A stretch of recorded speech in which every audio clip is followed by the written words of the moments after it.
All right, so this is going to be my second video.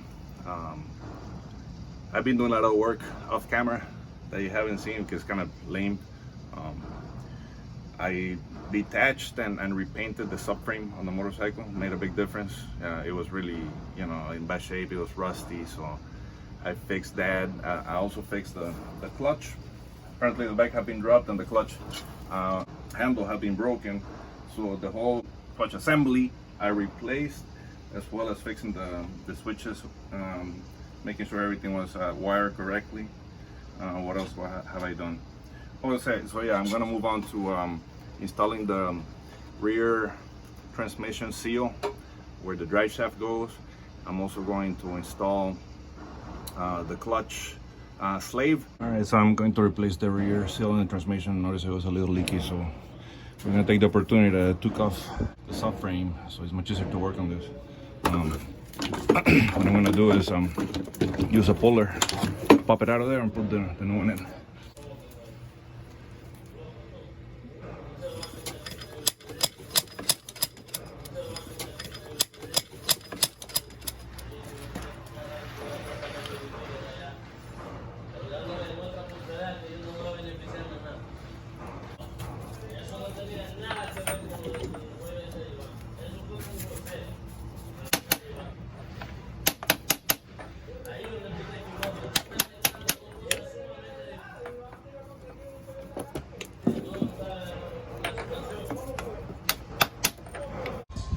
So I have to apologize for the end of that video. My camera was on the zone, it was overheating, so I couldn't finish the installation, but you get the idea. So anyway, when I removed this sleeve cylinder, I completely forgot that there's a gasket that goes between the cylinder and the transmission. And so I went real quick to eBay to look for them. I couldn't find them, and I don't know, I want it now, so I had to resort to my all mechanic experience, and I'm going to end up making a gasket. So I bought this fiber sheet on my AutoZone, and virtually I have unlimited gaskets for a little while at least. So I'm going to show you how to make a gasket out of this, so you don't have to be slave to buying this crap. So obviously you have to start with this, you have to have a good knife, and here we go. So usually what I'll do is I'll find something as a stencil, something about the same width of my part here. There we go. So I could have a stencil to get started with. So basically, you get this bad boy out of here. Here we go.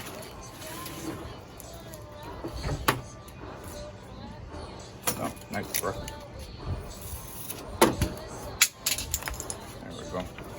All right, so I'm going to cut a piece roughly the size of that. I mean, it doesn't have to be rocket science. Here we go. So how about we make it like this and like that, just like that. All right, there we go. So we're gonna put our stencil right smack in the middle of that. Does this even work? This doesn't work. How about this one? That doesn't work either. But we describe it. Just describe for us to have an idea of the hole that we have to make.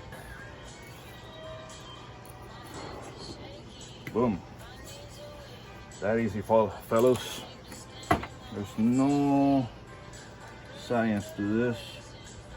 Just cut that bad boy out so you could put your gasket in, your part in, and we'll take it from there.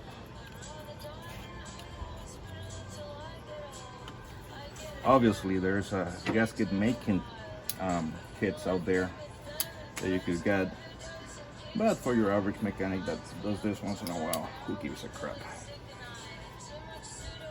And there we go. Obviously I was not the best at arts and crafts. Boom, how about that? So now, oh man, I wish I had a pen that works. Let's try this one. There we go. All right, perfect. So let's just trace around that bad boy.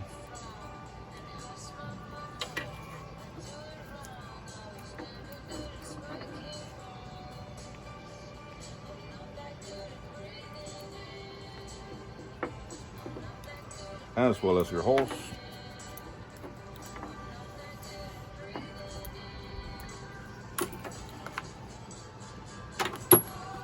So if you have scissors, which I'm going to get, it's much easier to cut around this. I did not find my scissors, which is fine. We'll just trace around this very carefully.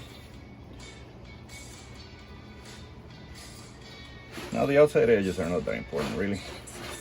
It's more aesthetic than anything else.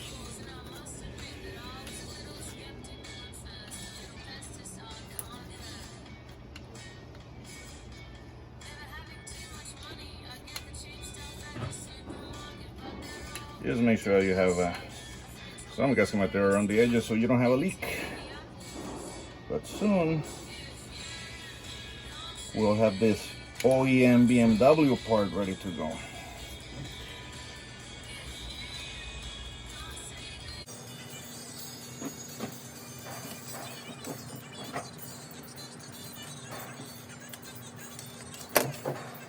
Yes, ladies and gentlemen, it's that easy. Look at this beautiful gasket that we're creating here. Let's do a little test fit. Look at that. Isn't that wonderful? Right, so now we will move on to the holes. So usually what I do with the holes is you'll find a socket about the same size of that hole that you're trying to replicate. Does this look right to you? That looks right to me. Yeah, it's beautiful. And you find yourself a hard surface. Maybe a board would do. Let's find us a board. All right, find myself a board. So let's find sort of the center line for those holes. Right there.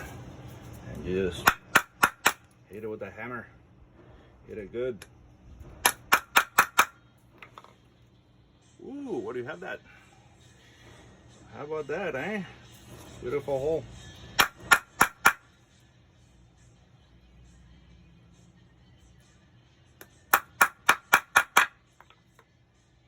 Look at that. Doesn't get better than that, ladies and gentlemen.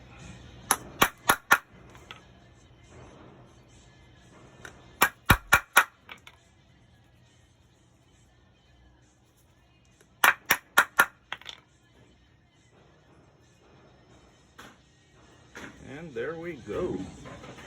Let's check for a match. Look at that. Isn't that beautiful? Now we're ready to mount our part. And we don't have to wait for eBay to send us anything. All right, so moving on to the clutch cylinder, slave cylinder that is. We're gonna start by putting in the push rod for the clutch. I believe the shorty part goes towards the cylinder and the longest part goes towards the clutch. What you see here is the special grease that BMW requires you to put on the pressure plate. But in addition to that, what I'm going to do is lubricate our shaft here a little bit, because you know this rubs against the insides of the engine, it rubs against your seal, so you want everything to be nice and lubed so it works perfectly. And I'm just going to slip that baby in there.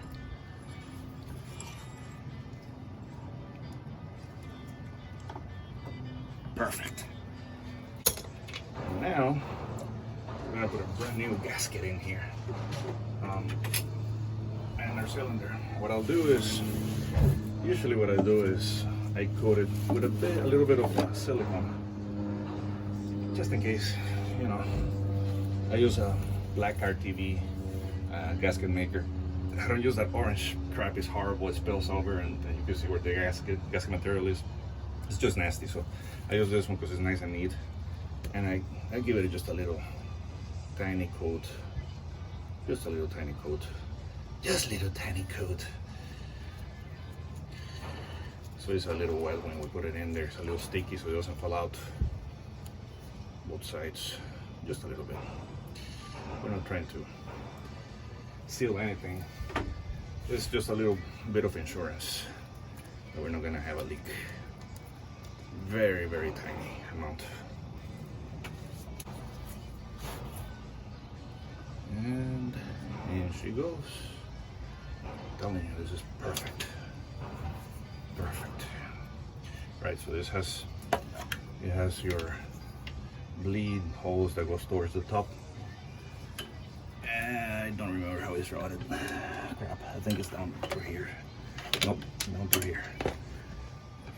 And in she goes.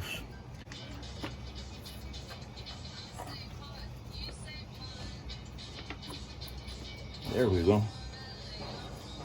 She gives you a little bit of resistance. That's interesting. I guess that's a little preload. Right, Mr. Screw. Right, so I was saying the manual calls for you to open the bleed screw as you put this in, but since it's not connected to anything right now, there's no hose in it, there's no pressure on the line, I am okay. But if you were installing this hose would need to be open for the pressure to go somewhere as you put in the sleeve, otherwise it's gonna get cocked on you and not go in.